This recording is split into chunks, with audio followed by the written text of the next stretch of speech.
मोहब्बत खुदा की दिखाने के लिए सलीब पर चढ़ गया यीशु। पहना कांटों का था ताज की बजाए गुनहगार यीशु ने दी सलीब पर अपनी जान। यीशु ने दी सलीब पर अपनी जान। यीशु ने दी सलीब पर अपनी जान। कि बचाऊं मैं बकार पाऊं शिफा में लाचार यीशु ने दी सलीब पर अपनी जान। प्रभु आप लोगों के साथ हो। संत मार्कुस के अनुसार पवित्र सुसमाचार। संत मार्कुस अध्याय 9 वचन 2 से 10 तक। Gospel of Saint Mark chapter 9 verses 2 to 10. Page number 69. यीशु ने पेत्रुस, याकूब और यूहन्ना को अपने साथ ले लिया और वह उन्हें एक ऊंचे पहाड़ पर एकांत में ले चले। उनके सामने ही यीशु का रूपांतरण हो गया। उनके वस्त्र ऐसे चमकीले और उजले हो गए कि दुनिया का कोई धोबी उन्हें इतना उजला नहीं कर सकता। शिष्यों को एलियस और मूसा दिखाई दिए। वे यीशु के साथ बातचीत कर रहे थे। उस समय पेत्रुस ने यीशु से कहा, गुरुवर, यहाँ होना हमारे लिए कितना अच्छा है। हम 3 तंबू खड़ा कर दें, एक आपके लिए, एक मूसा और एक एलियस के लिए। उसकी समझ में नहीं आ रहा था कि वह क्या कहें, क्योंकि वे सब बहुत ही डर गए थे। तब एक बादल आकर उन पर छा गया और उस बादल में से यह वाणी सुनाई दी, यह मेरा प्रिय पुत्र है, इसकी सुनो।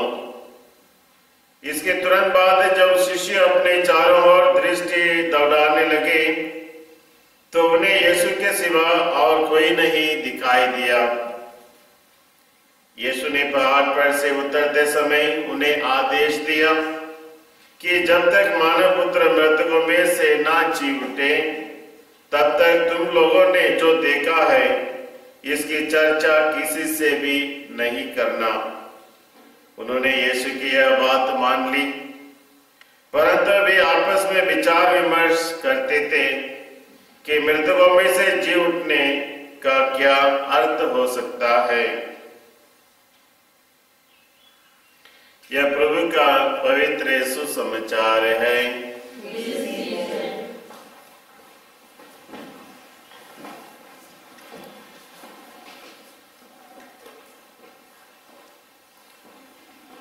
क्रिस्त में मेरे प्यारे भाई तो बहनों, 40 साल का दूसरा रविवार में हम पहुंच गए हैं और आज के सुसमाचार प्रभु के रूपांतरण के बारे में, और पहला पाठ इब्राहिम का बलिदान के बारे में हमें बताया गया है। बाइबल में हम देखते हैं, पढ़ते हैं, इब्राहिम को विश्वास के पिता कहकर पुकारते हैं। और इब्राहिम कितना ईश्वर में गहरा विश्वास रखा था, उतना ही गहरा ईश्वर उनके जीवन में उसकी परीक्षा लेता है। और आज के पहला पाठ में जो ईश्वर ने इब्राहिम से कहा, आदेश दिया बेटे को बलिदान चढ़ाने के लिए, ईश्वर का एक एक शब्द एक तलवार जैसा इब्राहिम के दिल को चेता था। ईश्वर कहते हैं, आप अपने एकलौता बेटा जिसे तुम प्यार करते हो बलिदान चढ़ाने जाओ। इब्राहिम के पास हजारों की संख्या में जानवर थी, भेड़ बकरियां थी, यदि ईश्वर ने मांगा होता, क्या वह पूरे जानवरों को बलिदान चढ़ाने के लिए तैयार होता? मगर ईश्वर ने जानवरों को नहीं, भेड़ बकरियों के नहीं, इब्राहिम के पास हजारों की संख्या में नौकर चौकर थे, उनमें से एक नर को नहीं पूछा, एक नौकर को बलिदान चढ़ाओ, मगर ईश्वर ने मांगा अपनी एकलौता बेटा, जिसको वे पाए हैं बुजुर्ग अवस्था में, और इतनी बुजुर्ग अवस्था में पाने के बाद ईश्वर अभी उनसे मांगता है, इसे बलिदान चढ़ाने के लिए ले चलो। और किस प्रकार के बलिदान हैं और कहां बलिदान चढ़ाने के लिए इब्राहिम को 3 दिन की यात्रा करनी पड़ी उस पहाड़ पर पहुंचने के लिए। सही में यदि 3 दिन की यात्रा है, उसकी वेदना उतना ही बढ़ गई। 3 दिन की वेदना में वो यही सोचता था, अगर मैं मेरे बेटे को कैसे बलिदान चढ़ाऊंगा, उसका दिल में कितनी दर्द पीड़ा को अनुभव किया होगा। साथ ही साथ 3 दिन उसके लिए एक मौका भी है मन बदलने के लिए।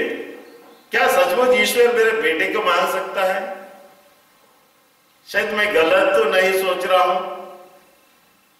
तो उसके लिए निर्णय करने के लिए इसलिए जो उन्होंने बलिदान चढ़ाने के लिए तैयार हुआ, समझबूझकर, क्योंकि उसके बाद 3 दिन का वक्त था, और इसलिए गलती से ना समझ से नहीं, जानबूझकर, यानी पूरे विश्वास ईश्वर पर रखते हुए 3 दिन के दुख दर्द की पीड़ा का अनुभव करते हुए उस पहाड़ पर उसे ले जाता है जहां उसे बलिदान चढ़ाना है। और ईश्वर उससे यह नहीं कहता कि तुम उसे खत्म कर डालो, मगर बलिदान चढ़ाओ। बलिदान चढ़ाने के मतलब है जितना ही उसके लिए व्यवस्थित व्यवस्था होती है, सोच समझ के धूमधाम से उसके इस प्रकार बलिदान चढ़ाना है। और अब्राहम ईश्वर से प्रश्न नहीं करता है, क्या ईश्वर तुम मुझे बुरे अवस्था में इतना संतान दिया और कैसे तुम उससे मांग सकता है? क्या उसने प्रश्न किया? प्रश्न किया गया सुनीता पूछा? एक भी प्रश्न नहीं पूछा उसने ईश्वर से, क्योंकि विश्वास ने उसे सिखाया आज्ञाकारी बनने के लिए। विश्वास ने उसे सिखाया प्रभु के वचनों पर विश्वास करने के लिए। इसलिए वह आर्ग्यू नहीं करता है, वाद विवाद नहीं करता है, और सिर्फ ओबेस, आज्ञाकारी बनता है, क्योंकि वह जानता था अच्छी तरह जो ईश्वर मुझे हुक्म दिया वह सही हुक्म है और मेरी भलाई के लिए। जो ईश्वर के आदेश है वह मेरे लिए सही आदेश है और मेरी भलाई के लिए।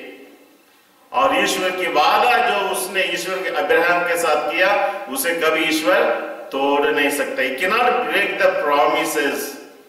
और इस प्रकार ईश्वर पर अब्राहम पूरा विश्वास रखता है। मगर अपने इकलौते बेटे को बलिदान चढ़ाने से पहले क्या वह अपनी पत्नी से कोई बातचीत करता है? नहीं। यदि उससे बातचीत किया होता, सलाह मशवरा, क्या ईश्वर ऐसे मांगता है, हम करेंगे नहीं करेंगे, सारा कभी नहीं देती उसको।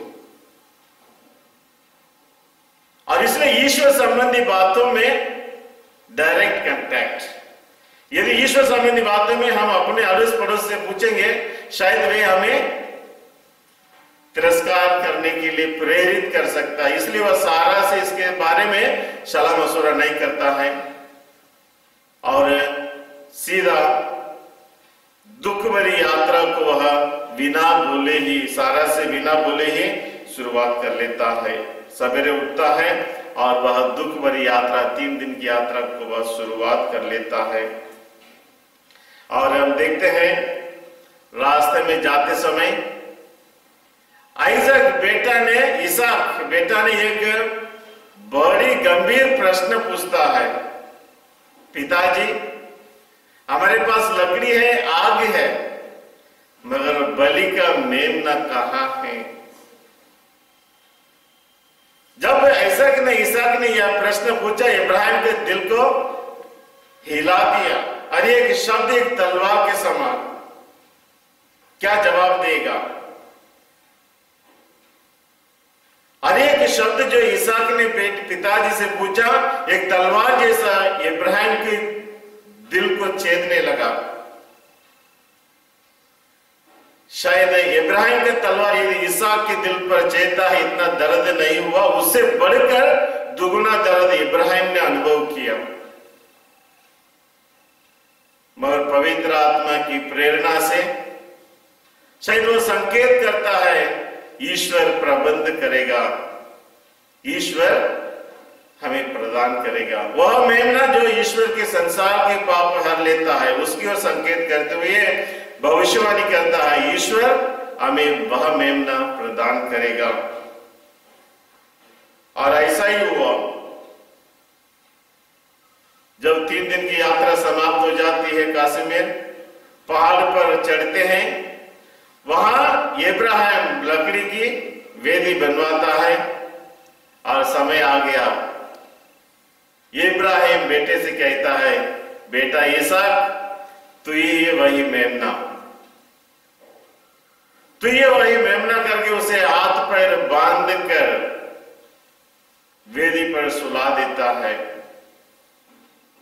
और बलिदान चढ़ाने के लिए दोनों हाथों से अपना तलवार खींचकर मारने के लिए तैयार हो जाता है। फिर आखिरी में क्या हुआ? अलविन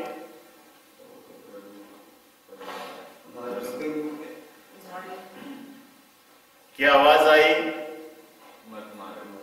मत मारो और तो उसे बलिदान नहीं चढ़ाओगे। फिर बाजी में तड़का देखता है, वहां बांधा हुआ मेमना दिखता है। बहुत सुंदर विश्वास के पिता, इसलिए हम उसे विश्वास, आखिर तक उसे मारने के लिए तैयार हो जाता है।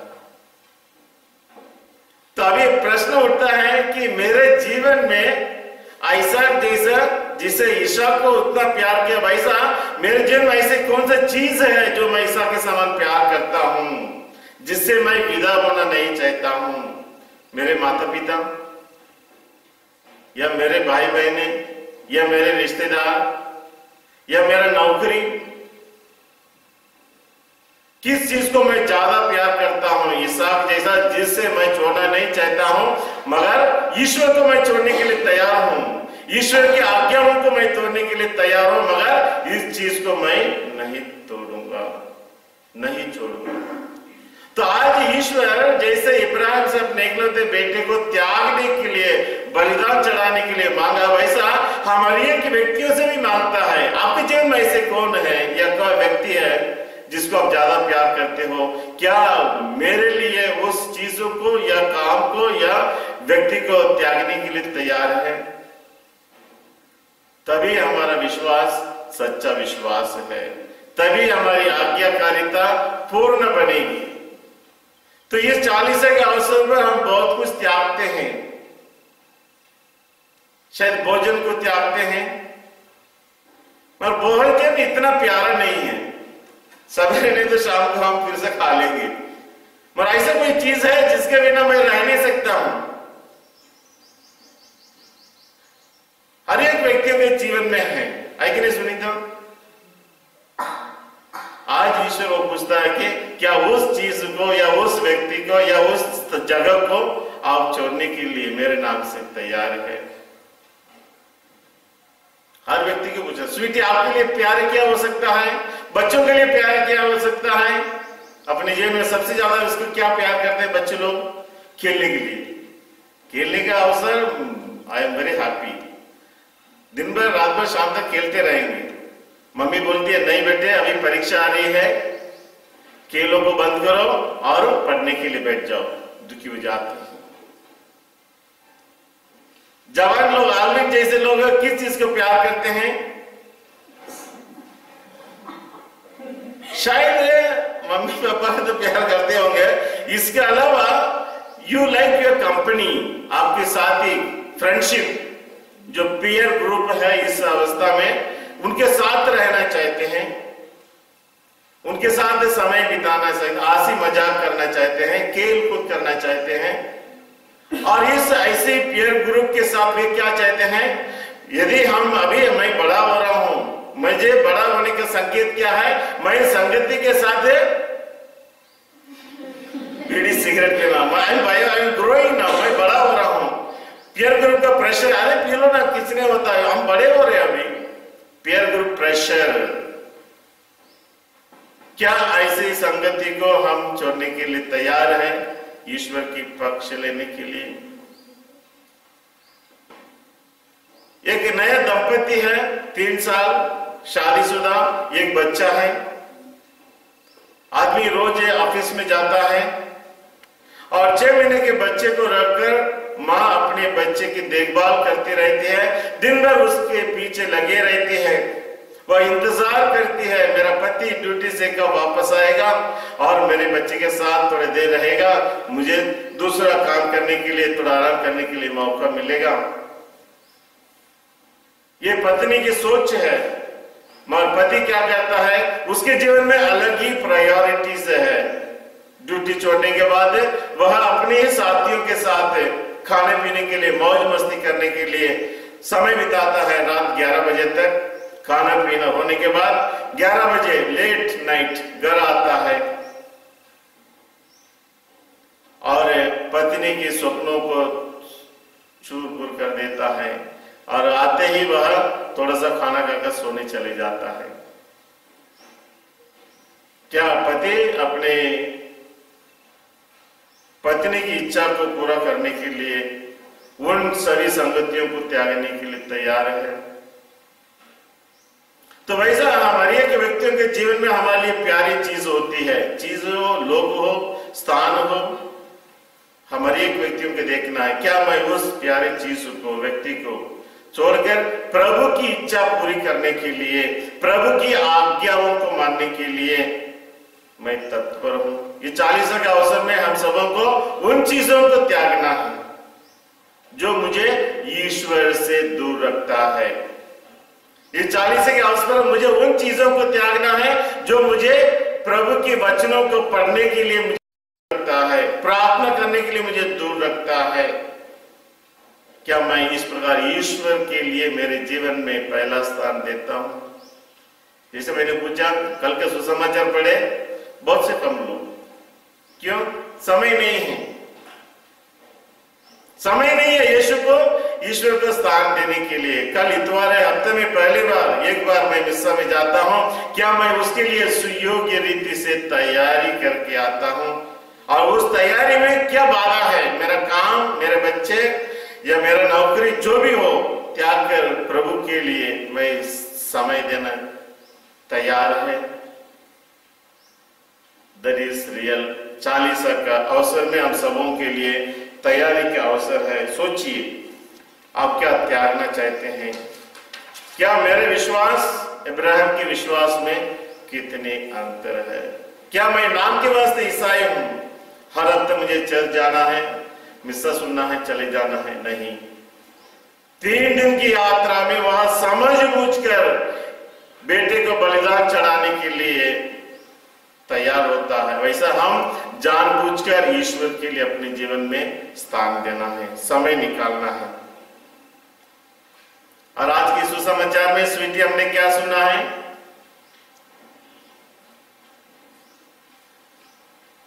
सुसमाचार में क्या सुना? आपका नाम क्या? काजल बोल रही है ना?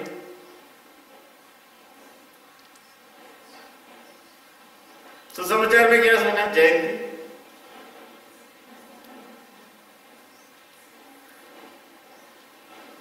तेरे समय या रूपांतरण के बारे में सुना। तो इसलिए यदि हम घर से पढ़कर आते हैं 4-5 बार, फिर आपको याद रहेगा। फिर जो मैं बोलता हूँ, समझाता हूँ, वो भी आपके दिमाग में घुसेगा। प्लीज अगले हफ्ते से तैयारी के साथ आइए, नहीं तो हम ईश्वर को बदनाम करते हैं। फिर हमारे दिल में जो उत्सुकता रहेगा, इस इस वचन से हमें आज क्या संदेश मिलेगा?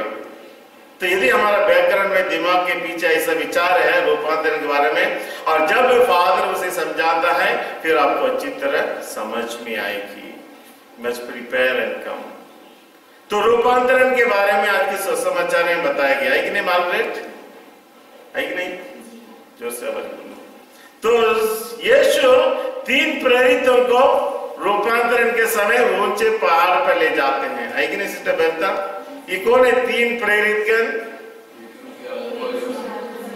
यस, ये तीनों को ईश्वर और कई जगह पे एक जगह पर लेके जाते हैं। वो कहाँ है? ये तो पहाड़ पे लेके जाते हैं। इसके अलावा और कौन सा वक्त है जहां यीशु ने ले जाते हैं? गेत्सेमनी बागी में। Yes, exactly. प्रभु यीशु तीनों प्रेरितों को अपने जीवन में एक विशेष स्थान देना चाहते हैं, एक जवाबदारी देना चाहते हैं, एक विशेष कार्य उनके हाथों में सौंपना चाहते हैं। और इसलिए तीनों प्रेरितों को प्रभु यीशु ऊंचे पहाड़ पर ले जाते हैं। ऊंचे पहाड़ पर कहीं के लिए? पिकनिक मनाने के लिए। अच्छा है कि खूब अच्छा आएगा दाल पौधे, पिकनिक के लिए नहीं मगर प्रार्थना के लिए। प्रार्थना के लिए उन्हें ले जाते हैं अकेले स्थान पर, निर्जन प्रदेश में। बहुत बार हम सुसमाचार में देखते हैं, क्योंकि प्रार्थना के लिए ऐसा ही अवसर, ऐसा ही स्थान फेवरेबल, प्रार्थना के लिए उचित स्थान बनता है जहां शांत वातावरण है, जहां कोई लोग नहीं है। यदि हमारे कान में दिन में 24 घंटा माइक लगा रहेगा, कान आवाज आते रहेंगे, हम प्रार्थना नहीं कर सकते। द फेवरेबल सिचुएशन, प्रार्थना पिता ईश्वर के साथ वार्तालाप हो सकती है जहां शांति है। और इसलिए हमारे जीवन में भी हमें पिता ईश्वर के साथ वार्तालाप करने के लिए, प्रार्थना करने के लिए ऐसा वक्त, ऐसे जगह हमें ढूंढना चाहिए जहां हम एकांत में ईश्वर के साथ समय बिताएंगे। साइमन, आपके कमरे में, घर में बहुत कमरे हैं, एक कोने में बैठ जाओ शांत रूप से, बाइबल खोल के, और पिता से बातचीत करना है। जैसे आप अपने बच्चों से, पत्नी से, बहन से बातें करते हो, उसी प्रकार के वार्तालाप जब हम ईश्वर से करते हैं, दैट इज प्रेयर। प्रेयर इतना और कुछ नहीं है कि नहीं काशी में? जैसे आप तेरेसा बहन से बातें करते हो, वैसे आप ईश्वर से बातें करना है। कौन से बातों के बारे में? यस, दुनिया के बारे में भी और आत्मा के बारे में, स्पिरिचुअल एंड टेम्पोरल। शारीरिक संबंधी बातों में, दुनिया के बारे में, आत्मा की संबंधी जो भी बातें हम ईश्वर से कर सकते, दैट इज प्रेयर। और यीशु पिता ईश्वर की योजना पहचानने के लिए, प्रार्थना में समय बिताने के लिए ऊंचे पहाड़ पर जाते हैं। और इसलिए 40 के अवसर पर अब उपवास, प्रार्थना और भिक्षा, ये 3 चीज को अलग नहीं कर सकते, है कि नहीं? उपवास करने वाले प्रार्थना करते हैं, और उपवास, प्रार्थना, और तीसरा है भिक्षादान, दान धर्म करना है। This is the time. इसलिए हमारे पोप स्वामी भी, फ्रांसिस भी यही कहते हैं कि हम कितना भी उपवास क्यों ना करें, कितना भी प्रार्थना क्यों ना करें, we must do something for others. दूसरों के लिए, गरीबों के लिए, लाचारों के लिए हमसे जितना बनता है हम कुछ करना चाहिए। That is our faith. और यह हमारा विश्वास क्रियाशील होता है। और जब प्रभु यीशु ऊंचे पहाड़ पर प्रार्थना करते हैं, प्रार्थना के समय उनका क्या होता है? अनिला, प्रार्थना करते समय वो क्या होता है? सोते समय नहीं, प्रार्थना करते समय क्या हुआ? रूपांतरण हुआ। शिशु लोग तो सो रहे, शायद तुम लोग थके होंगे। यीशु प्रार्थना करते समय रूपांतरण हुआ। रूपांतरण, उनका रूप बदल गया, चमकने लगा। बच्चों कहता है उनकी चेहरा कैसे चमकने लगा? सूर्य के समान चमकने लगा। ये ईश्वर की चमक, ईश्वर की ज्योति यीशु के चेहरे पर आ जाती है कब? जब दोनों एक हो जाते हैं, पिता ईश्वर और बेटे प्रार्थना में एक हो जाते हैं। स्पिरिचुअल कम्युनियन, जब आत्मिक संबंध गहरा हो जाता है, यीशु का चेहरा में उस पिता ईश्वर की ज्योति चमकने लगती है, महिमा दिखने लगता है, उनके चेहरा सूर्य के समान चमकने लगा है कि नहीं आलविन? ऐसे ही हम चमकने वाले और एक घटना को जिसका चेहरा चमकता है ईश्वर से संबंध प्रार्थना में रहने से, किसके बारे में हम सुनते हैं? सुनीता जी, एग्जैक्टली मूसा जब 40 दिन और 40 रातें पहाड़ पर ईश्वर से, वो भी पहाड़ पर प्रार्थना करता है, तो क्या हुआ? किरणें चमकने लगी। और उसको हम देखते हैं निर्गमन ग्रंथ अध्याय 34-29। निर्गमन 34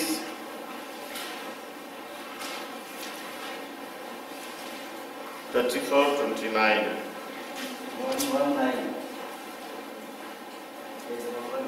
पढ़िए, there is a man, page number 119। जब मूसा नियम की दोनों पाटियां हाथ में लिए सीनै पर्वत पर उतरा, तो उसे यह पता नहीं था कि ईश्वर से बातें करने के फलस्वरूप उसका मुखमंडल देदीप्यमान हो गया है। आपने सोचुन के मेरे बात बोले, जब मूसा नियम की दोनों पाटियां हाथ में लिए सिनाई पर्वत से उतरा, तो उसे यह पता नहीं था कि ईश्वर से बातें करने के फलस्वरूप उसका मुखमंडल देदीप्यमान है। तो ईश्वर से बातें करने के लिए, ईश्वर के साथ मिलने के लिए बाधा होता है जब हमारे जीवन में डर है, जब हमारे जीवन में पाप है। मगर ईश्वर के साथ मूसा हम देखते हैं 40 दिन प्रार्थना में लगे रहने से उनका मुखमंडल देदीप्यमान हो गया, चमकने लगा ईश्वर से मिलने से। कितनी अच्छी बात है जब इस प्रकार हम भी अपने जीवन में ईश्वर के साथ अकेले में बैठते हैं, निर्जन स्थान में, अकेले स्थान में, ईश्वर की ज्योति हमारे ऊपर चमकने लगता है। और यह बाधा जो हमारे जीवन में है, पर्दा जैसा, जो हमारे पाप, जो हमारे जीवन में उसके कारण जो डर है, उन सभी भावनाओं को, बुराइयों को निकाल कर जब हम ईश्वर के सामने बैठते हैं और ईश्वर और मनुष्य दोनों क्या हो जाते हैं? एक हो जाते हैं। और इसलिए मूसा का चेहरा देदीप्यमान हो गया, चमकने लग गया।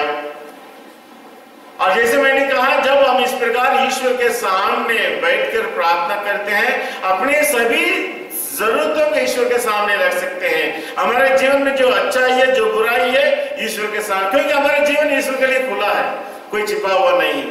आपके दिल में जो दर्द है, जो पीड़ा है, जो परेशानियां हैं, मुसीबतें हैं, ईश्वर के सामने रखना है और ईश्वर से हमें बातें करना है। आत्मिक संबंधी बातों को भी, आपकी आत्मिक जीवन में जो समस्या है, आप प्रार्थना नहीं कर पाते हैं, वचन पढ़ नहीं पाते हैं, जो समस्या आपको घेरे रहते हैं, यीशु के सामने रखिए। That is prayer.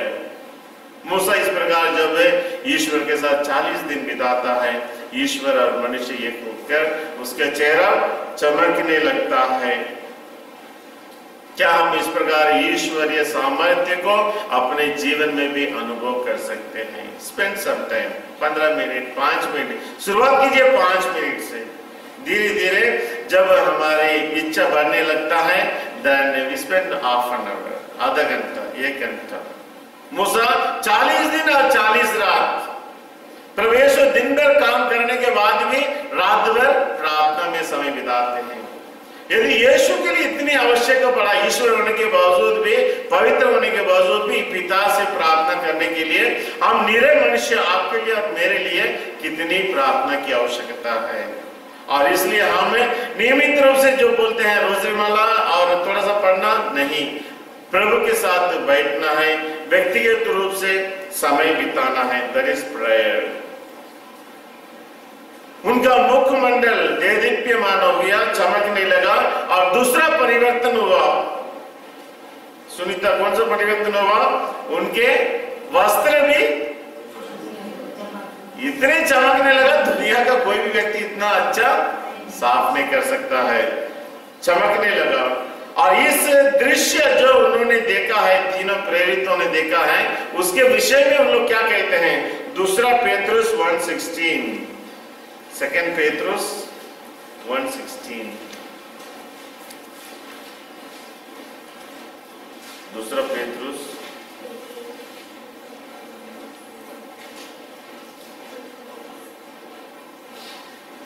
दूसरा पेत्रुस 1:16। मार्गरेट को मिल गया?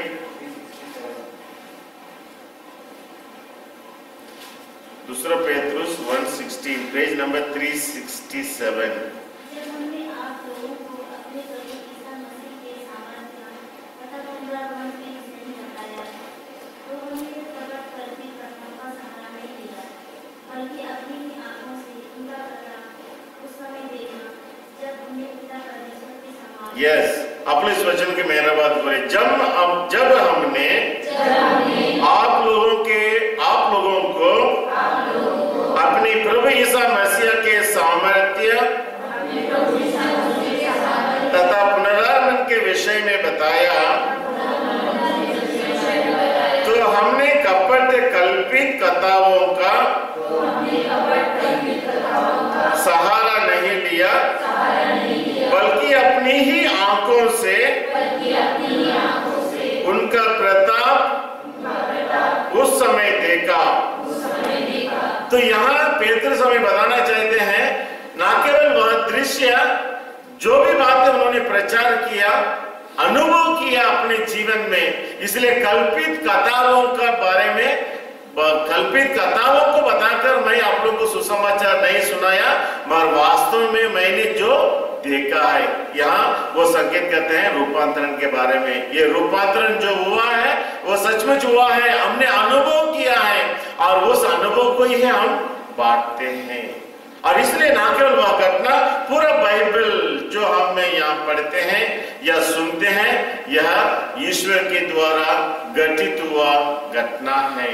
और इसलिए हमारा विचार इसके बारे में यही होना चाहिए कि यह कोई कल्पित घटना नहीं, बना हुआ घटना नहीं, स्टोरी नहीं, मगर वास्तव में घटित हुआ हर एक घटना है जो हम सुसमाचार में, बाइबल में पढ़ते हैं। और इसके बारे में संत पेतरुस हमें बताते हैं। आगे चलकर हम देखेंगे कि मुखमंडल चमकने लगा, उनके वस्त्र भी सबसे ज्यादा ब्राइट लगने लगा, और दो व्यक्ति उन्हें दिखाई दिए। आइए जयंती, यीशु के साथ और दो व्यक्ति दिखाई दिए। कौन कौन है वो? जयंती का आवाज नहीं। यस, मूसा और एलिजा दोनों दिखाई दिए। मूसा किसके प्रतीक है? मूसा के द्वारा नियम मिला है, साइमन बोलना नहीं। मूसा नियम, 10 नियम और अन्य सभी नियम मूसा के द्वारा मिला। एलिजा किसका प्रतीक है? Elijah is the greatest of all the prophets, नबियों में से महान नबी। बोलो मत, इसकी याद रखो। मूसा के द्वारा हमें नियम मिला है, कासिमीर। और एलिजा हमें संकेत करता है किसकी ओर? सभी नबियों के बारे में। He is the greatest of all the prophets, नबियों में से महान नबी एलिजा है। और हम देखते हैं मूसा ईश्वर के लिए चुना हुआ एक स्पेशलिस्ट है, ईश्वर के कार्य करने के लिए, जिसके द्वारा हमें नियम मिला है। और उसके द्वारा किए हुए भविष्यवाणी भी यीशु में पूर्ण होते हुए हम देखते हैं। All the prophecies that Moses made। और इसलिए यह उचित था कि प्रभु यीशु के साथ मूसा दिखाई दिए, और एलिजा भी is among all the prophets is distinguished prophet। और वह बिना मृत्यु देखे ही कहां गया? स्वर्ग पर उठा लिया गया। आपने नहीं सुना फिलोमिना? एलिजा नबी नहीं मरा, एलिजा नबी आत्मा और शरीर के साथ जिंदा ही उसे ईश्वर ने उठा लिया है। और कैसे उठा लिया? रथ, आग जैसे रथ, और घोड़े भी आग के समान दिखाई दिया। कब दिखाई दिया? जब एलीजा नबी एलीशा को ईश्वर के राज्य के बारे में समझा रहे हैं, जाने से पहले उनको आशीष दे रहे हैं। उस समय स्वर्ग से आई साइमन, ये घोड़े जैसा, आग जैसे घोड़ा के रूप में, घोड़ा और रथ दोनों इतनी ब्राइट था, आग जैसा, जलाने के लिए नहीं मगर ईश्वर की महिमा को दिखाने के लिए। और उस रथ में एलीजा नबी को ईश्वर ऐसे ही ऊपर उठा लेता है। इसके बारे में हम पढ़ेंगे 2 राजाओं के ग्रंथ 2:11, 2 किंग्स 2:11, 2 राजाओं का ग्रंथ 2:11। तो जैकब सारी पढ़िए। वे बातें करते हुए आगे बढ़ रहे थे। वे बातें करते हुए, वे यानी एलीजा और एलीशा दोनों बातें करते हुए आगे बढ़ रहे थे कि अचानक अग्निमय अश्व सहित एक अग्निमय रथ ने आकर उन दोनों को अलग कर दिया और एलिया एक गवर्नर द्वारा स्वर्ग में आरोहित कर दिया गया। यस, बहुत सुंदर बच्चा, आप लोग मेरा बात बोलिए। वे बातें करते हुए आगे बढ़ ही रहे थे कि अचानक अग्निमय अश्वों सहित एक अग्निमय रथ ने आकर दोनों को अलग कर दिया। कौन दोनों को अलग कर दिया? ऑलरेडी एलीजा और एलीशा दोनों बातें कर रहे थे। एलिया के बारे में आपको क्या मालूम है? एलिया क्या कर रहा था जब एलीजा ने उसको बुलाया? तो सामुएल सो रहा था, उसके पास आएंगे अभी। सामुएल सो रहा था। एलिया क्या कर रहा था? सुनीता, मार्गरेट, एलिया क्या कर रहा था? साइमन के हॉल में, सिस्टर मेरी, what was Elijah doing when he was called to be a prophet? हाँ, नदी पार कर रहा था, पानी पी तो बहुत प्यास लग रहा है। नहीं, नो और कोई बगीचा रहा था। क्या कर रहा था किसी की मालूम नहीं, मैं बता रहा हूँ। एलिया 12 जोड़ी बैल के साथ क्या कर रहा था? खेती कर रहा था। बहुत सुंदर बच्चे ने, वो काम कर रहा था। एलिया नबी क्या कर रहा था? हल जोत रहा था। 12 जोड़ी, आखिरी जोड़ी इसका था। हल जोते समय एलीजा जाकर उसे ईश्वर के कार्य के लिए बुलाता है और वह बैल काटकर अच्छा खिलाता है, लकड़ी मोट सब जला देता है और ईश्वर की सेवा में वो अर्पित हो जाता है। तो ये दोनों अभी बातें करते समय क्या हुआ? अग्नि जैसे स्वर्ग से आई और वह रथ जो अचानक अग्नि में रथ आया और दोनों को अलग कर दिया और एलिया एक बंदर द्वारा स्वर्ग में आरोहित कर लिया गया। तो जिंदा ही ईश्वर ने उसे उठा ले गया है। कितनी अच्छी बात है कि ईश्वर ऐसे लोगों को जो ईश्वर के लिए इतने महान कार्य किए, एलीजा नबी को ईश्वर ऐसे ही ऊपर उठा लेता है। और ऊपर उठाने के पहले एलीजा क्या करता है? साइमन अपनी चादर उसको छोड़कर जाता है। वो जाने, एलीजा उसको जाने नहीं दे रहा, इसलिए वो चादर पकड़ के खींच कर पकड़ता है, मगर एलीजा क्या करता है? चादर को छोड़कर रथ पर चले जाता है। तो ये चादर जिसने वो छोड़कर गया वो किसके प्रतीक है? क्योंकि वही चादर से जब यरदन नदी को मारता है क्या हो जाता है? पानी अलग हो जाता है, सूखी पार करता। ये चादर जो उसने छोड़कर गया वो पवित्र आत्मा का सामर्थ्य के प्रतीक है। उसकी सामर्थ्य से वह पवित्र आत्मा से भरकर उस चादर के द्वारा बहुत से चमत्कार करता है और ईश्वर ईश्वर की महिमा को प्रकट करता है। तो एलीजा नबी एलिया के लिए चादर छोड़कर एक पवित्र आत्मा का प्रतीक है, उसके द्वारा कार्य करता है। मगर यीशु इस धरती छोड़ के जाने से पहले अपने प्रेरितों को, आपको और अभी आपको और हमें क्या छोड़कर गया? एलिया ने चादर छोड़कर गया है। प्रभु यीशु ने हमारे लिए क्या छोड़ा? यस, पवित्र आत्मा और जीता जागता बाइबल। ईश्वर ने हमारे लिए वचन छोड़कर गया। इस वचन के सामर्थ्य से बहुत से चमत्कार होते हैं, मगर नदी को तो हम दो टुकड़ा में नहीं कर पाते हैं, नहीं करते हैं। मगर ईश्वर इससे भी महान चमत्कार है। वचन के द्वारा क्या चमत्कार होती है? लोगों के जीवन में परिवर्तन। पापी अपने पाप के रास्ता को छोड़ देता है और ईश्वर के प्यारे बेटा बेटियां बन जाता है। उससे भी बढ़कर महान चमत्कार।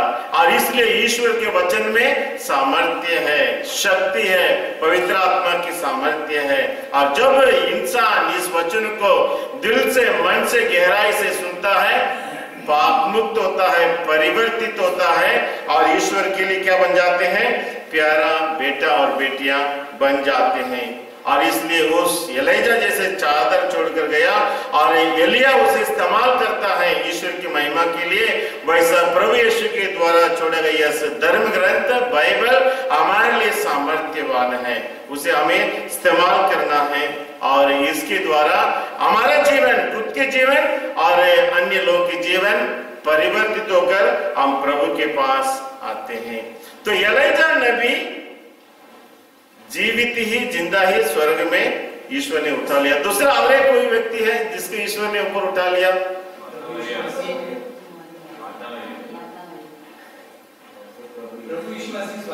हाँ, स्वयं है। मगर बाइबल में माता मरियम के बारे में हम पढ़ते हैं, ये डॉगमा है। माता मरियम को जीवन के सब आधारित होकर फिर पोप स्वामी ने घोषणा किया कि माता मरियम आत्मा शरीर के साथ उठा ली गई है। मगर बाइबल में हर एक व्यक्ति के बारे में हम देखते हैं, सुनीता, जो बिना मरे जिंदा ही ईश्वर ने उसे ऊपर उठा लिया। पहला कौन है?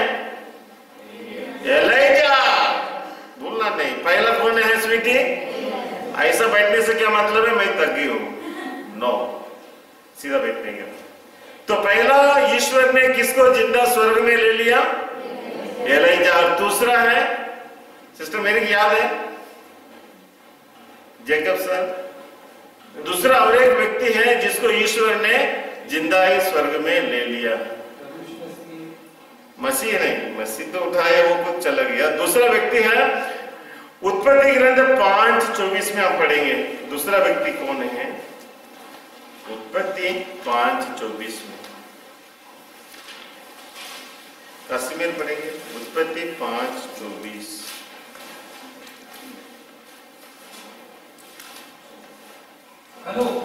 यस, 5:24 में हनोक। कभी सुना कि कासिमिर? ईश्वर ने उसको जिंदा ऊपर उठा लिया। पढ़िए 5:24 में। हनोक ईश्वर के मार्ग पर चलता था, वह अंतर्धान हो गया क्योंकि ईश्वर उसे उठा ले गया। ईश्वर उसे उठा ले गया। क्यों? हनोक ने ईश्वर के मार्ग पर चलता रहा। कौन से मार्ग पर चलता रहा? ईश्वर के मार्ग पर चलता रहा। यदि दो व्यक्ति साथ चलते हैं, वही दो व्यक्ति साथ चलेंगे जिनका विचारधारा एक ही है, जिनका सोच विचार एक ही है, जिनका कार्य एक ही है। अनजान व्यक्ति के साथ दो व्यक्ति साथ में जा सकते क्या? बहुत मुश्किल से। यदि ट्रेन में बैठ के तो ऐसे जाएंगे अनजान व्यक्ति से, पर साधारण रूप से जब हम जाते हैं सुनीता, अनजान व्यक्ति के साथ नहीं जाएंगे। जो हमारे साथ पहचान का है, हमारा विचारधारा एक ही है, हमारा कार्य एक ही है, हमारा विश्वास एक ही है, ऐसे लोगों के साथ। यहाँ हम देखते हैं हेनोक ईश्वर के साथ चलता रहा, यानी ईश्वर की इच्छा के अनुसार चलते रहा। हर कार्यों में वह ईश्वर को प्रसन्न करने के लिए, हर कार्य वह ईश्वर के आंखों के सामने ईश्वर को प्रसन्न करने के लिए करता रहा। और इसलिए वह ईश्वर के साथ चलने के कारण इतने भक्तिमान है, इतनी ईश्वर की इच्छा को अपने जीवन में पूरा करने वाला हेनोक ईश्वर उसे वैसा ही ऊपर उठा लेता है। अभी दो व्यक्ति है जिसको ईश्वर ने ऊपर उठा लिया है कि नहीं? कासिमिर पहला व्यक्ति कौन है? एलीजा और एलिया, दो नबी है, थोड़ा सा फर्क है। एलीजा बड़ा नबी है, एलिया जो हल जोत रहा था, और दूसरा व्यक्ति है नोह। ये दो जनों का, और इसके बाद माता मरियम, ये कलीसिया में सिखाती है, और स्वयं प्रभु यीशु स्वर्ग में ऊपर उठा ले गए। यीशु तो मरे क्रूस पर, ये दोनों मरे नहीं, तो दोनों को ईश्वर ने ऊपर उठा। इसलिए हम बोलते हैं इब्रानी 11:5 में, इब्रूस 5:11 में, नहीं 11:5, इब्रूस 11:5,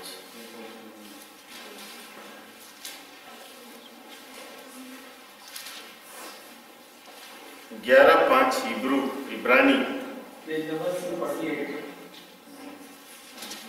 11:5। विश्वास के कारण मृत्यु पर अनुभव किए बिना अनूप यस आरोपित कर दिए गए। तो वही बात को इब्रानियों के पत्र में हम देखते हैं, विश्वास के कारण, बोलिए, मृत्यु का अनुभव किए बिना हेनोक आरोहित कर लिए गए हैं। तो विश्वास के कारण हेनोक ने ईश्वर के दृष्टि में इतना सुंदर, पवित्र, निर्मल जीवन जिया, ईश्वर के लिए बहुत प्यारे हो गया। इसलिए ईश्वर ने उसे भी वैसा ही जीवित ही ले गया। और आगे चलकर हम देखते हैं, पेत्रोस इस दर्शन को देखने के बाद क्या कहा? हमने एलीजा के बारे में सुना, मूसा के बारे में सुना, और उसके बाद क्या हुआ? वही दृश्य में, रूपांतरण के दृश्य में, जब पेत्रोस नींद से जागा तो वह क्या देखा? तीनों जनों को देखा चमकते हुए with the glory of God, ईश्वर की महिमा से विभूषित मूसा, एलीजा और यीशु को देखा उसने। ये झलक मात्र है, मतलब जो स्वर्ग में रहते हैं उनका मुखमंडल वैसा ही चमकेगा, ईश्वरीय महिमा से विभूषित। आप और मैं भी यदि हम स्वर्ग जाएंगे, जरूर जाएंगे कि नहीं, तो हमारे मुखमंडल में इसी प्रकार चमकेगा, क्योंकि हम ईश्वर के आमने सामने देखेंगे, हम ईश्वर के साथ रहेंगे।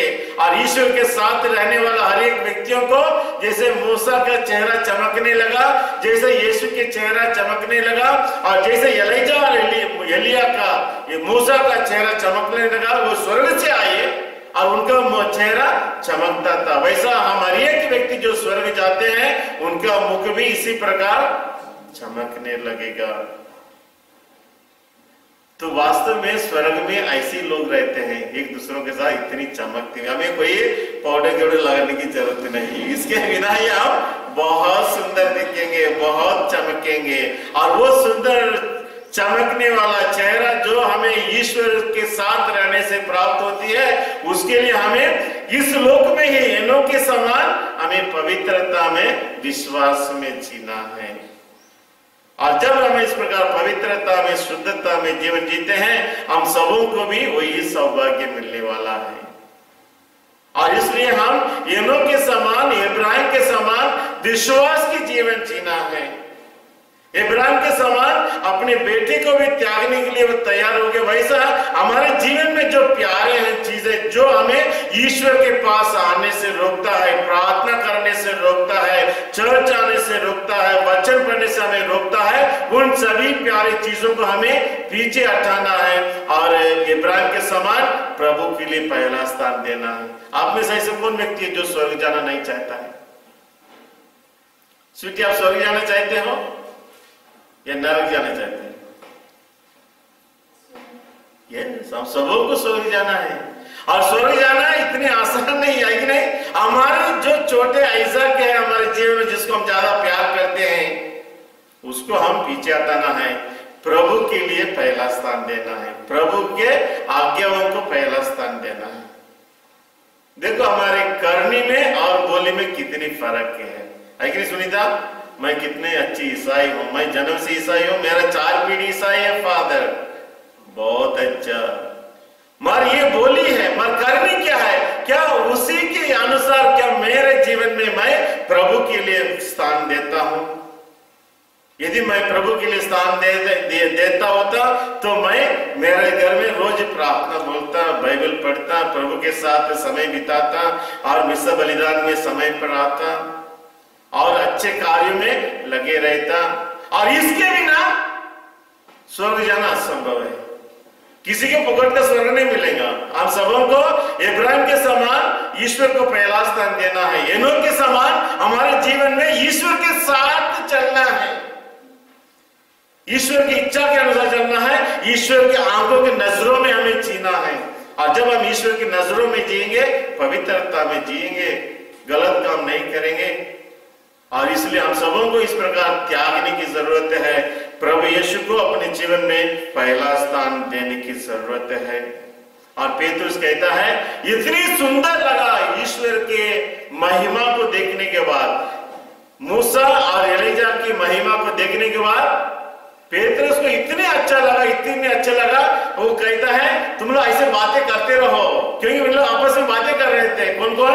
मूसा और एलीजा और जीसस, तीनों क्या कर रहे थे? बातें कर रहे थे। किसके बारे में? खिचड़ी के बारे में? क्या खाएंगे आज उपवास है? नहीं, किसके बारे में बातें कर रहे थे साइमन? मृत्यु के बारे में। अभी उसके बाद यीशु यरूशलेम जाने वाले हैं मृत्यु के लिए, इसलिए मृत्यु के बारे में, मुक्ति कार्य के बारे में बातें। इसलिए पेतरुस कहता है तुम ऐसे बातें करते रहो, हमको बहुत अच्छा लगता, आपको ऐसे ही देखते रहेंगे। इन्हें स्वर्ग ऐसी एक चीज है साइमन, एक बार उसका एक झटक आपको मिल गया, फिर हम सारी दुनिया को कचर समझे। इसलिए पेतरुस बोलता है मैं 3 तंबू बना दूंगा, टेंट बना दूंगा, हम यही रह जाएंगे। अच्छा लगा उसको।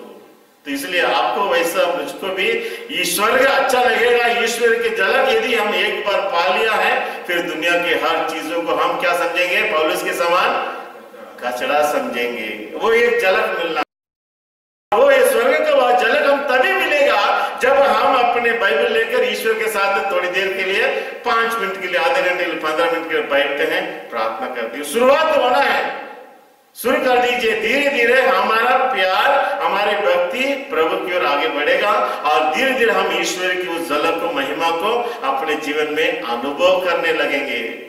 और इसलिए जब तक हम कोशिश नहीं करेंगे, जब तक हम अकेले में निर्जन स्थान में प्रभु के साथ नहीं बैठेंगे, सिर्फ हम सुनने से मात्र पर्याप्त नहीं, मगर करना भी चाहिए। कोशिश कीजिए इसलिए पेतरुस कहता है प्रभु हम यहीं रह जाएं, हम नहीं जाएंगे नीचे, धरती पर नहीं जाएंगे, हम ऊंचे पहाड़ी पर रह जाएंगे। यह स्वर्ग का अनुभव मुझे बहुत अच्छा लगता है। वैसा आपको और मुझको भी वह स्वर्गीय का अनुभव अच्छा लगेगा जब हम प्रभु के साथ बैठते हैं। मूसा 40 दिन बैठा, प्रभु यीशु हर रात प्रार्थना करने के लिए जाते हैं। वैसा हम भी रोज हर रात तो नहीं, कम से कम आधा घंटा, 5 घंटा, 5 मिनट, आज 15 मिनट प्रभु के साथ बैठने के लिए प्रयास कीजिए। आगे चलकर हम देखते हैं यार, इतना सुंदर दृश्य होने के बाद वहां समाप्त नहीं हो गया साइमन। बाद में क्या हुआ? बहुत से बड़ा बादल आया। वचन में देखते हैं जी, रूपांतर के समय बहुत से बड़ा क्या आया? बादल। किसके प्रतीक है? पानी गिरने का। यस, हम जब गहरा बादल अंधेरा होता है वो पानी गिरने वाला है। मगर बाइबल में जब हम बादल के बारे में सोचते हैं, सुनीता किसके बारे में अर्थ है? किसके बारे में? Badal is the presence of God, ईश्वर की उपस्थिति की संकेत है। और बादल, गहरा बादल आकर ये तीनों को क्या कर लिया? घेर लिया। तीनों प्लस ये 2-3 जन, ऊपर 3 और नीचे 3, 6 जन को क्या कर लिया? घेर लिया है। और symbol of God's divine presence. फिर क्या हुआ? किसकी आवाज आई बादल में से? पिता ईश्वर की आवाज आई। पिता ईश्वर की आवाज आई, क्या बोली? यह मेरा प्रिय पुत्र है, इसकी सुनो। मतलब मूसा से बढ़कर, एलीजा से बढ़कर सुनना है? ईश्वर को सुनना है। कोई कोई लोग संत अंतनी के पास प्रार्थना करते, हो गया मेरा काम हो गया। नो, अभी हम सबों को सुनना है। मूसा से बढ़कर, एलिजा से बढ़कर महान व्यक्ति है, ये कौन है? यीशु है। इसकी सुनिए, मेरा बेटा है, इसकी सम्मान करो और इसकी वचनों को सुनो। और जो उसकी वचनों को सुनता है जीवन में परिवर्तन लाता है। जो उसकी वचनों को सुनता है पाप मुक्त होता है। जो उसकी वचनों को सुनता है स्वर्ग के लिए अपने को रास्ता बनाता है। और इसलिए पिता यीशु कहता है, आप अभी मेरे बेटे की आवाज सुनो। पिता यीशु इस प्रकार है। और एक बार इसे आवाज दिया, यह मेरा प्रिय पुत्र है। कहां? यस, उसको हम भूलते नहीं। यूहन्ना बपतिस्मा से बपतिस्मा लेते समय फिलोमिना वही आवाज आई बादल में से, क्या बोलकर? यह मेरा प्रिय पुत्र है, इसकी सुनो। तो पिता ईश्वर चाहता है कि हम किसकी सुने? यीशु की आवाज सुने। और यीशु की आवाज कहां है स्वीटी? बाइबल में। और इसलिए प्रभु यीशु की आवाज को सिर्फ चर्च में सुनना चाहिए, घर में भी सुनना चाहिए। इसलिए घर में आपका बाइबल दूर पकड़ना नहीं।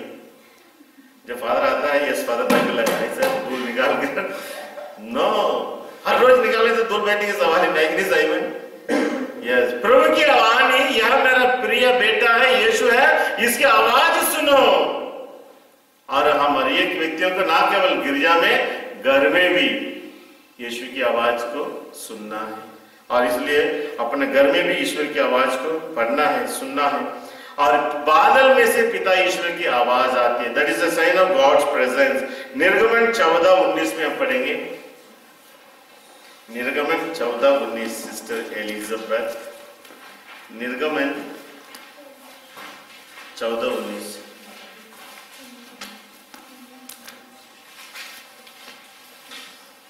निर्गमन 14:19।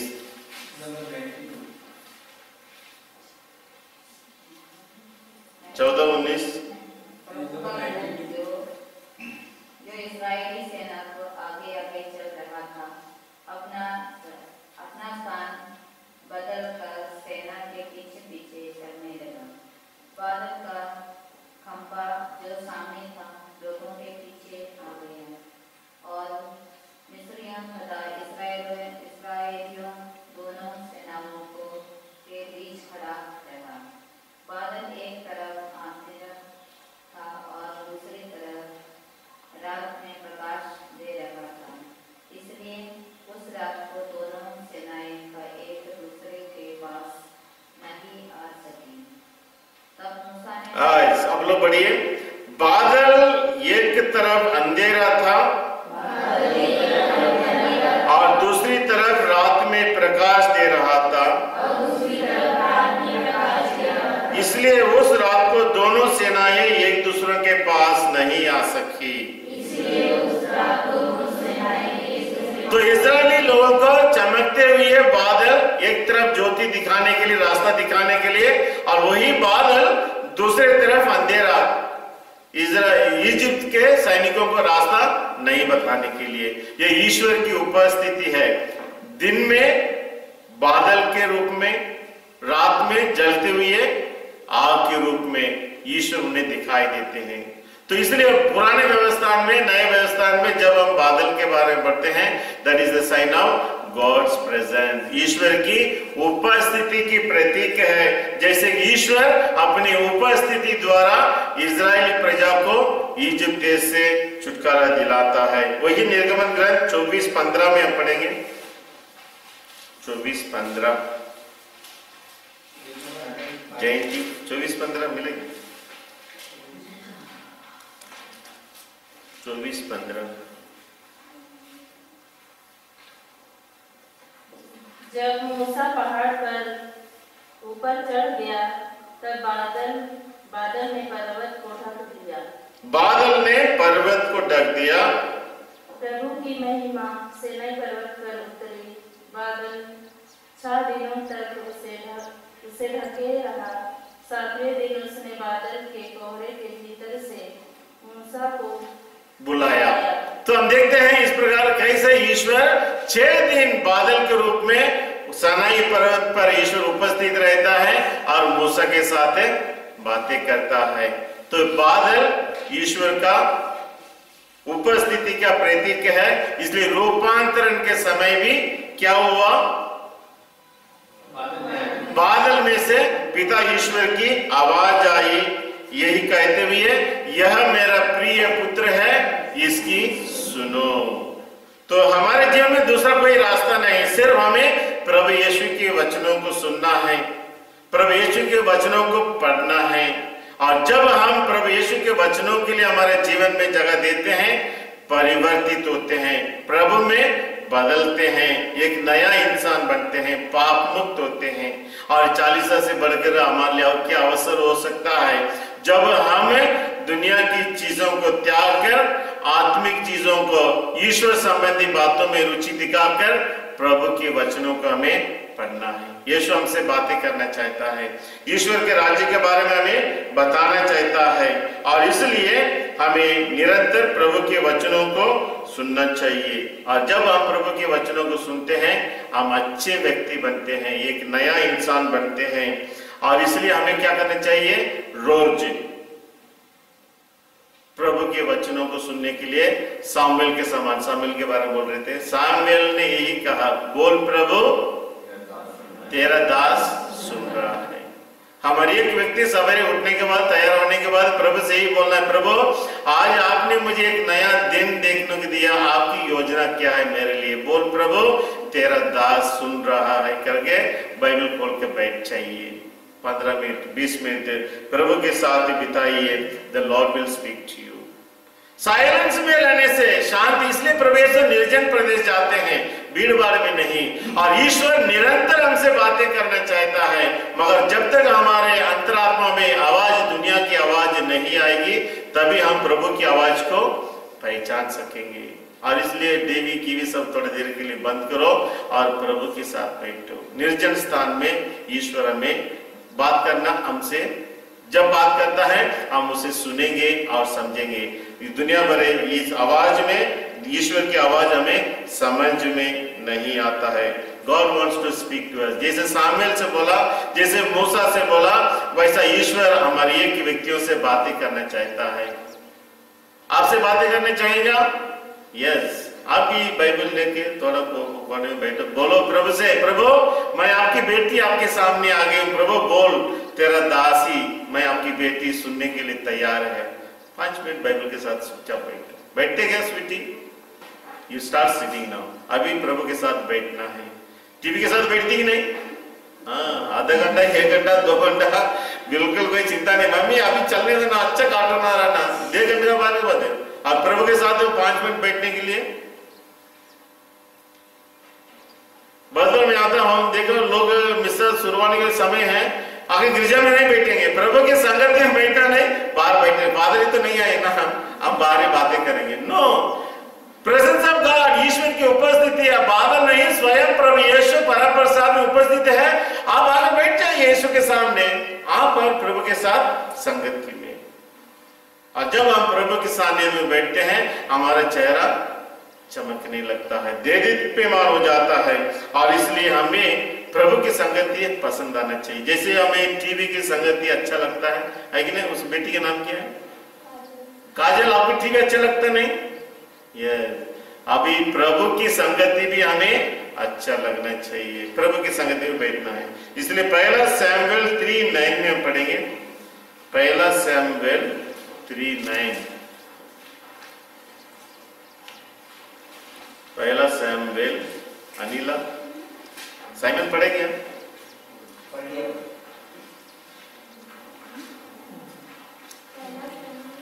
3:9।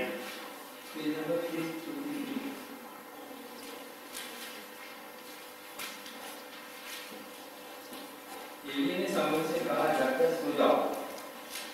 यदि तुमको फिर बुलाया जाएगा तो कहना, प्रभु बोल तेरा सेवक सुन रहा है। 1 सैमुएल 3:9 बोलिए। एली ने सामुएल से कहा, एली ने सामुएल से कहा, जाकर जाओ। यदि तुमको फिर बुलाया जाएगा तो यह कहना, प्रभु बोल तेरा सेवक सुन रहा है। आप लोग इस वचन के मेरे बाद बोलिए, प्रभु बोल तेरा दास सुन रहा है। क्योंकि इसके पहले एली कौन है? साइमन। एली ने बोला सामुएल से, एली कौन है? कहाँ है वो भी मंदिर में है, वो बुजुर्ग है? और सैमुएल छोटा लड़का था, मम्मी ने उसको एली के पास छोड़कर गया, तुम उसको शिक्षा दे दो, ईश्वर के प्यार में, भक्ति में, सेवा में आगे बढ़ाओ। और जब लड़का थोड़ा बड़ा होने लगा तब ईश्वर की आवाज आई। किसको आई है आवाज? सामुएल को आई, बुढ़ा फादर के पास नहीं आई, एली के पास नहीं है, और सामुएल छोटा लड़का के पास आई। सैमुएल वो पहचाना नहीं किसकी आवाज है, इसलिए वो दौड़ के कहां जाता है? एली के पास जाता है। कुछ उस फादर ने बुढ़ा फादर पानी के लिए मांगने के लिए बुलाया रात में, बोला नहीं जाकर सो जाओ। 3 बार उसकी आवाज आई, तीसरी बार एली ने समझ गया यह ईश्वर उसे बालक को बुला रहा है। तो यहां हम देखते हैं एली को क्यों ईश्वर ने नहीं बुलाया? वो तक ये काम करते करते, और इसलिए वह एली गुस्सा नहीं होता है, ईश्वर मुझे क्यों नहीं बुलाता, मैं छोटा बालक क्यों बुला रहा? मतलब है जब हमारे सेवा कार्य पूरा हो जाता है, ईमानदारी से रिटायर हो जाना चाहिए। टांग किसने महीने जाऊंगा करके एक जगह पर अटके नहीं रहना। बस लोग ऐसे करते हैं, रिटायर हो गए फिर भी छोड़ना नहीं चाहते हैं। पर एली बड़ी ईमानदारी से, ईश्वर ने एली को नहीं बुलाया, फिर भी वह बड़ी प्यार से बेटे से बोलता है, बेटे ईश्वर आपको बुला रहा है, यदि आपको तीसरी बार बुलाएगा तो क्या जवाब देना? बोल प्रभु तेरा दास सुन रहा है। तो ये हमारे लिए भी एक सीख है। जब हमारा सेवा कार्य का समय पूरा हो जाता है, हम जवान लोगों को, बच्चे लोगों को आगे बढ़ने के लिए प्रोत्साहित करना चाहिए। दूसरी बात हमें सीखने को मिलता है, एली क्या कहता है? उस बच्चे के मुंह में, बच्चे समय छोटे लड़का के मुंह में अच्छे शब्द डालता है, सिखाता है, बोल प्रभु तेरा दास सुन रहा है। ऐसा हम हर एक बड़े व्यक्तियों का काम है बच्चों को अच्छी चीजें सिखाना है, बच्चों के मुंह में अच्छे शब्द डालना चाहिए, ईश्वर संबंधी बातों को हमें सिखाना चाहिए। और एली यही कहता है, यदि आपको ईश्वर बुलाएगा, आवाज आएगा, यही कहना, बोल प्रभु तेरा दास सुन रहा है। यानी वह ईश्वर संबंधी बातें उसको क्या दे रहा है? शिक्षा दे रहा है। और इसलिए बड़े लोग हैं, हम हमेशा मैं करके बोलते नहीं रहना। जैसे बच्चे लोग ऊपर आते हैं, फिर हम लोग क्या हो जाते हैं? पीछे हो जाना चाहिए। उनको ईश्वर के रास्ते में आगे बढ़ाना चाहिए। बोल प्रभु तेरा दास सुन रहा है। और हम देखते हैं ईश्वर 3 बार उसे बुलाता है। कितनी बार? 3 बार। तीसरी बार उसने ये जवाब दिया, बोल प्रभु। मतलब ईश्वर जिन लोगों को पकड़ लेता उसको छोड़ता नहीं, जब तक तुम जवाब नहीं दोगे वो पीछे लगे रहता है। 3 बार क्या 6 बार आलविन आपके पीछे लगेगा, जब तक तुम उसके लिए जवाब नहीं दोगे। इसलिए 3 बार ईश्वर बुलाता है और आखिर में वो जवाब देता है। यानी ईश्वर जिसको पसंद करता है, प्यार करता है, अपनी सेवा करने के लिए बुलाता है, उसके पीछे लगे रहता है और उसको जब तक उसके मुंह से जवाब नहीं देता है उस सब तक वह छोड़ता नहीं। और ईश्वरीय बातों को सुनने के लिए, समझने के लिए we must discipline ourselves. Discipline क्या बोलते हैं? अनुशासित में रहना चाहिए, समय पर उठना चाहिए, समय पर सोना चाहिए। और अपने जीवन शैली ही, यदि हमें आत्मिक जीवन में उन्नति करना है, ईश्वर संबंधी बातों में हमें आगे बढ़ना है, we must have some discipline. Sunita, हमारे घर में रोज शाम को 7 बजे प्रार्थना होगा, वचन होगा, रोजरी मांगा। मिस्टर डिसिप्लिन, यदि हमें आत्मिक जीवन में उन्नति करना है, ईश्वर के प्यार में, ईश्वर के कार्य में आगे बढ़ना है, वी मस्ट हैव डिसिप्लिन। इसलिए फिक्स योर टाइम, और वो समय हम ईश्वर की बात सुनने के लिए तैयार होना चाहिए। यदि हम टाइम फिक्स करते हैं, God is waiting for us. यदि मेरे घर में आज 7 बजे से रोज प्रार्थना होगा, मतलब ईश्वर आपके घर में आपकी प्रार्थना सुनने के लिए इंतजार करता है। सो ये फिक्स टाइम और डिसिप्लिन बनाए रखो, ये सभी हमारा समय है। God is waiting for us, क्योंकि हमने ईश्वर के साथ अपॉइंटमेंट रखा है और इसलिए उस समय हमें हाजिर होना चाहिए और ईश्वर से हमें बातें करना चाहिए। जब हम बातें करते हैं that is prayer. When we listen God speaks to us. जब हम सुनते हैं, शांत बैठते हैं, ईश्वर हमसे बातें करता है। और इसलिए जब ईश्वर हमसे बातें करता है तो हमारे जीवन में कोई बाधा डालने वाला, रुकावट डालने वाला कोई भी व्यक्ति नहीं होना चाहिए। फादर, अभी हम प्रार्थना के लिए बैठने वाले थे, कोई मेहमान आ गया। ईश्वर से बढ़कर है क्या आपका मेहमान? बहुत से ऐसे हैं, फादर भोपाल से दोस्त लोग आए इसलिए मैं आज चर्च नहीं आया। भोपाल से आने दो, कहीं से भी आने दो। You have an appointment. ईश्वर बोलता है अपने एकलौते बेटे को बलिदान चढ़ाने के लिए। इब्राहिम ने कोई बहाना नहीं किया, एक ही बेटा है, मैं कैसे चढ़ाऊंगा? मेरा मित्र भोपाल से आया, मैं कैसे आऊंगा छोड़कर? नहीं। हमारा विश्वास क्या है, हमारी आज्ञाकारिता क्या है, और इसलिए हमें ठालना नहीं चाहिए। जब हम ईश्वर को दुख पहुंचा सकते हैं, when you don't go, जब आप अपने मित्र के साथ नहीं बैठोगे, आप सोचते मेरा मित्र क्या हो जाएगा, दुखी हो जाएगा, है कि नहीं जयंती? मेरा मित्र दुखी हो जाएगा। यदि वो 1 साल के बाद, 6 साल के बाद आया, क्या आप ईश्वर को दुखी बना सकते हैं? Who is your priority? आपका मित्र आपके लिए महत्व रखता है या ईश्वर? यदि आप ईश्वर के नाम से अपने मित्र को भी त्यागोगे, गॉड विल रिकैंसिल यू। आपका मित्र गुस्सा नहीं करेगा, आज नहीं तो कल वो समझ लेगा कि ईश्वर हमारे जीवन में महत्व रखता है। ईश्वर ऐसा होने नहीं देगा आपके मित्र से आपका नफरत हो, यदि आप ईश्वर के लिए स्थान देते हैं। जब इस प्रकार अब्राहम बलिदान चढ़ाने के लिए तैयार हो जाता है, क्या ईश्वर उसे हजारों की संख्या में आशीष वापस नहीं लौटाया?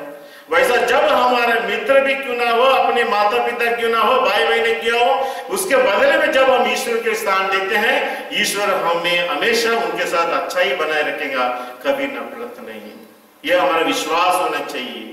और जब हम इस प्रकार हमारे जन विश्वास को रखते हैं और उसके अनुसार जीवन जीते हैं, तो आप देखिए चमत्कार आपके जीवन में भी। विधि विवरण ग्रंथ 18-15 में पढ़ेंगे। विधि विवरण 18-15 काश्मीर पढ़े, स्वीट जी पढ़ो। विधि विवरण पेज नंबर बोलिए। विधि विवरण 18, हाँ बोलिए। तुम्हारा प्रभु ईश्वर तुम्हारे बीच तुम्हारे ही भाइयों में से तुम्हारे लिए मुझ जैसा एक नबी उत्पन्न करेगा। मुझ जैसा एक नबी उत्पन्न करेगा। तुम लोग उसकी बात सुनोगे जब। बस उसकी बात सुनो। अभी बात हम चर्चा कर रहे हैं, उसकी बात सुनना है, ईश्वर की बात सुनना है। यहाँ बताता है, आप इस बच्चों को मेरा बात बोलिए। तुम्हारे प्रभु ईश्वर तुम्हारे ही बीच तुम्हारे ही भाइयों में से तुम्हारे लिए मुझ जैसा एक नबी उत्पन्न करेगा, तुम उसकी बात सुनोगे। ये किसके बारे में? यीशु के बारे में भविष्यवाणी। महान नबियों में से महान नबी प्रभु यीशु, हमारे भाइयों में से ईश्वर ने हमको चुनकर भेजा है, और तुम उसकी सुनो, यीशु की बात सुनो, क्योंकि यीशु ही the light of the world, दुनिया की ज्योति है, और यीशु ही जिसके द्वारा ईश्वर यीशु के द्वारा हमसे बातें करते हैं। यीशु पिता ईश्वर इज द वर्ड, वचन, जिसके द्वारा पिता ईश्वर की आवाज हम तक पहुंचती है और जिसको हम बाइबल में देखते हैं। और इसलिए जब कभी हम बाइबल पढ़ते हैं या वचन सुनते हैं, हम किसकी सुनते हैं? पिता ईश्वर की आवाज सुनते हैं। और जब हम इस प्रकार प्रभु ईश्वर की आवाज सुनते हैं, प्रभु यीशु के मुंह से, प्रभु यीशु के मुंह से जो आवाज सुनते हैं, हम उसे सुनकर डरते हैं? नहीं। प्रभु यीशु के मुंह से निकलने वाले हर एक शब्द हम सबों के लिए पिता ईश्वर की दया के बारे में, क्षमा के बारे में, प्यार के बारे में है। और इसलिए प्रभु यीशु की वाणी सुनने के लिए हमें घबराने की जरूरत नहीं। वह हमें प्रेरित करता है, encourages us to live life, हमारे जीवन को जीने के लिए हमें प्रोत्साहित करता है। और इसलिए यीशु के वचनों में प्यार है, यीशु के वचनों में प्यार है, डिवाइन अथॉरिटी है, अधिकार के, ईश्वर अधिकार के साथ यीशु हमसे बातें करते हैं, इसलिए उसकी बात सुनो। इसलिए हमें यीशु की बात सुनने के लिए हमें कभी पीछे नहीं हटना चाहिए। आखिरी 2 शब्द बोलता हूं। विधि विवरण 13:7 में कश्मीर पढ़ेंगे। विधि विवरण 13:7 में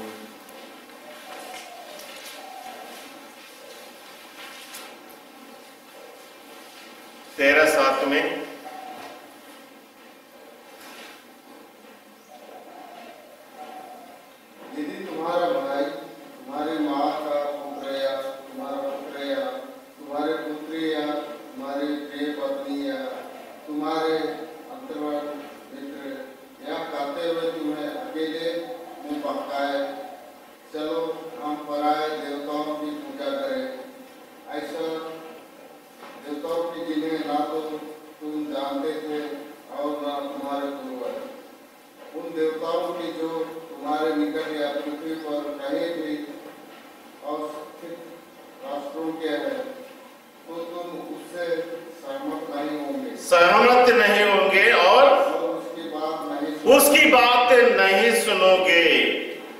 बहुत सुंदर वचन, आप इस वचन में मेरा बात बोली। यदि तुम्हारे भाई या तुम्हारी माँ का पुत्र या तुम्हारा पुत्र या तुम्हारी पुत्री या तुम्हारी प्रिय पत्नी या तुम्हारे अंतरंग का मित्र। अंतरंग मित्र किसको बोलते हैं? Fast friend, very fast friend. मेरा लंगोटी दोस्त है, बचपन से ही दोस्त है। यानी वचन क्या कहता है? तुम्हारे भाई या बहन, तुम्हारी पत्नी,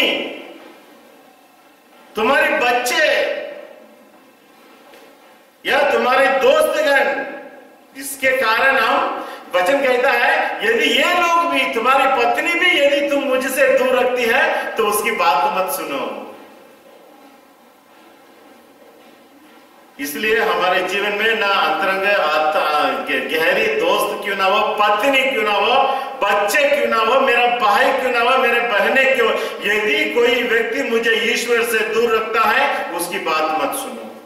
कितने बार हम बोलते हैं मेरा पति अभी आया है, उसको खाना देना है इसलिए मैं चर्च नहीं है कि नहीं जयंती? मेरा पति को ड्यूटी जाना है इसलिए मैं चर्च नहीं आता हूं।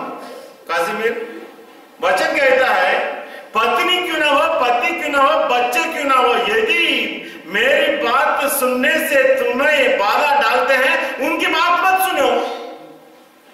मैंने कहा, वचन कह रहा है, इब्राहिम ने ही किया, मूसा ने ही किया, और आपके और मेरे पार। इसलिए हमारे करने और करने में फर्क होना है। हम बोलते हैं और करते हैं, और इसलिए इस प्रकार बहुत बार ऐसा होता है, मेरे घर में मित्र आया इसलिए मैं प्रार्थना नहीं किया या चर्च नहीं आया। मेरा पति अभी ड्यूटी से आया है, उसको खाना खिलाना है, या जा रहा है उसको डब्बा बांध के देना है। जो भी करना पहले करो या बाद में करो, मगर मेरी बात सुनो। यीशु बोलता है उनकी बात मत सुनो। क्या मैं इस प्रकार त्याग नहीं? इसलिए ये मेरे जीवन में इसहाक है, जैसे इब्राहिम जिसको प्यार करते थे, आप इसलिए आना नहीं चाहते क्योंकि उसको आप प्यार करते हो, पति को प्यार करते हो, पत्नी को प्यार करते हो, अपने दोस्त को प्यार करते हो। और ईश्वर आज बोलता है जिसको तुम ज्यादा प्यार करते हो उसे बलिदान चढ़ाओ, उसे त्यागो। क्या मैं त्यागने के लिए तैयार हूं? ईश्वर हमारे विश्वास की परीक्षा ऐसे ही लेता है,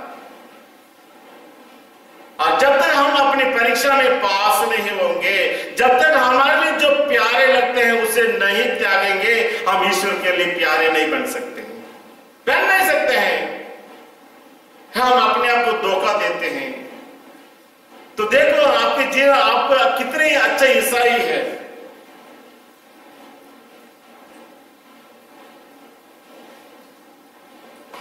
आज बहुत लोग चर्च नहीं आए, क्यों पूछे? क्या बोलेंगे? सही में पानी आया। तो आप किसको ज्यादा प्यार करते हो? अपने आप को ज्यादा प्यार करते हो। मैं गिला होना नहीं चाहता हूं, यार गिला हुआ तो मैं उग जाऊंगा कल, मैं पत्ते गिरने लगेंगे, गिला हो जाएगा। आप सब हाँ गिला उग जाएंगे क्या? नहीं, छाता बोल रहा है आप आ गए,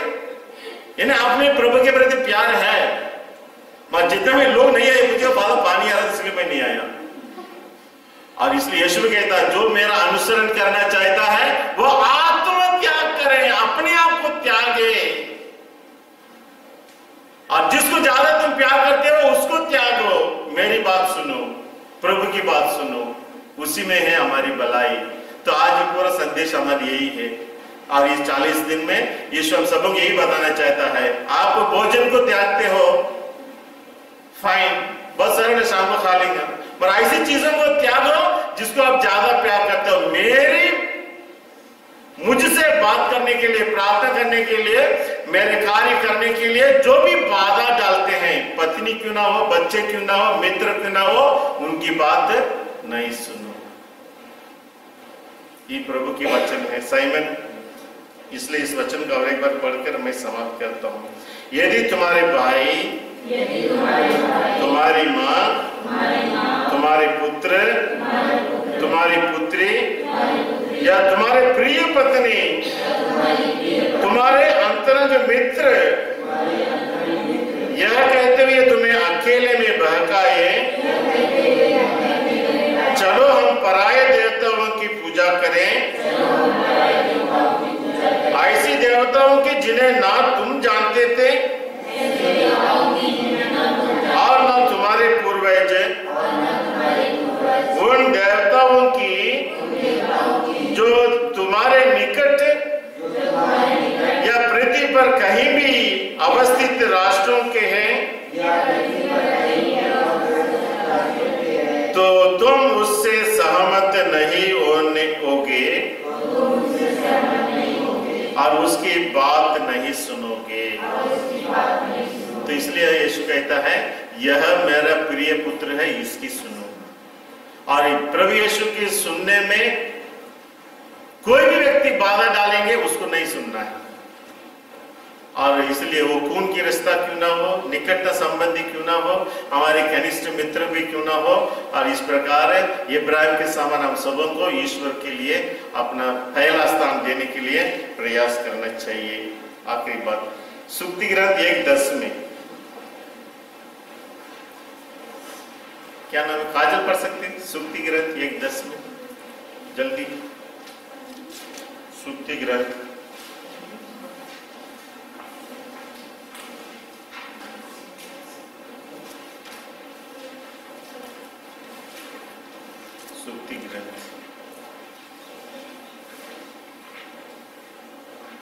1:10। यदि पापियों को लुभाना चाहे तो उनकी बात न मानो। यस, आप लोग बोलिए, पुत्र यदि पापी लोग तुमको लुभाना चाहे तो उनकी बात मत मानो। तो जो भी व्यक्ति आपको ईश्वर से दूर करता है वो सब कौन है? दुश्मन है, क्योंकि आपको ईश्वर से दूर करता है और इसलिए उनकी बात नहीं मानना है। इसलिए उनकी बात नहीं मानना है। तो इस हम देखते हैं रूपांतरण में हम क्या देखते हैं? पुराना व्यवस्थान और नया व्यवस्थान। पुराना व्यवस्थान का कौन है? रूपांतरण मूसा और एलीजा। और नया व्यवस्थान का यीशु और प्रेरित, दोनों एक साथ हमें दिखते हैं। इसका मतलब है कि पुराना व्यवस्थान नया व्यवस्थान को पूरक बनाता है। दे आर वन, एक के बिना दूसरा नहीं है, एक दूसरों के पूरक है। सो द पुराना नियम का हर भविष्यवाणी नया व्यवस्थान में पूरा होता है। इसलिए हम दोनों को अलग नहीं कर सकते। One completes the other. दूसरी बात हम देखते हैं कि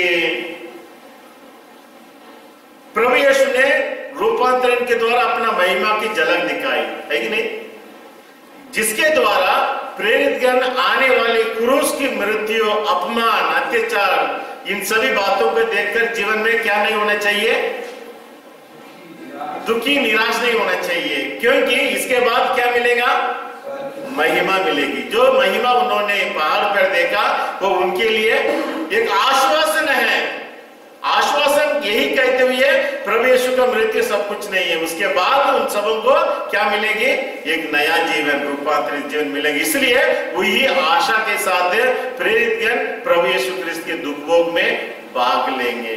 वैसा आपके और मेरे जीवन में भी जो दुख है, संकट है, परेशानी है, सुनीता, ये सब कुछ नहीं है। ईश्वर हम सबों को कहाँ ले जाएगा? उस महिमा में जीवन के सहभागी बनेगा। उसके पहले क्रूस उठाना अनिवार्य है। इसलिए हमारे जीवन के हर सुख दुख को हमें खुशी से अपनाना चाहिए और अपमान से, अत्याचार से हमें तिरस्कृत नहीं होना चाहिए। क्यों? क्योंकि हमको रूपांतरण के समान जो महिमा दिखी, उस महिमा के हम सभी जन क्या होंगे? सहभागी होंगे। और सहभागी होने तक हमें किसकी सुनना है? यीशु की सुनना। किसकी सुनना है स्वीटी? यीशु की सुनना है। किसकी सुनना है काजल? किसकी सुनना है? यीशु की सुनना है। जोर से बोल, किसकी सुनना है? यीशु की बात में आवाज नहीं आ रही। यीशु को सुनना है। Listen to him. किसको सुनना है? बोलो ना, यीशु को सुनना है। क्या बोलना? किसको सुनना है? यीशु को सुनना। यस, सो यीशु को सुनने के लिए हमें डरना नहीं, खुशी से जाना है, खुशी से आना है और खुशी से अपने घर में रोज बाइबल खोलना है। क्योंकि जब कभी बाइबल खोलते हैं यीशु को सुनते हैं। तो आइए हम धन्यवाद देते हैं। हे प्रेमी पिता, प्रभु यीशु ख्रिस्त के रूपांतरण के द्वारा आज हम सबों को ये संदेश देते हैं कि हमारे अपने जीवन में सबसे पहले प्रभु के वचनों को सुनना है और प्रभु के वचनों में जो भी सुनने में बाधा डालते हैं उन सबों को हमारे जीवन से दूर रखना है। जैसे आज के पहले पाठ में हमने सुना, इब्राहिम अपने एकलौते प्यारे बेटे को भी बलिदान चढ़ाने के लिए तैयार हो जाता है। उसी पिता प्रभु यीशु ख्रिस्त के नाम से हमारे एक व्यक्तियों के जीवन में जो इसहाक है, जिसको हम ज्यादा प्यार करते हैं, जिसके द्वारा हम आपकी इच्छा को पूरा नहीं कर पाते हैं, जिसके कारण हम अपने जीवन में आपके प्रति पूरे विश्वास को नहीं दिखा पाते हैं, त्यागने के लिए, बलिदान चढ़ाने के लिए, आपको अपनाने के लिए हम सबों को शक्ति दिखाते हैं। इस प्रकार हम इस जीवन में निरंतर आपकी बेटा प्रभु यीशु को सुनकर उसके अनुसार चलने के लिए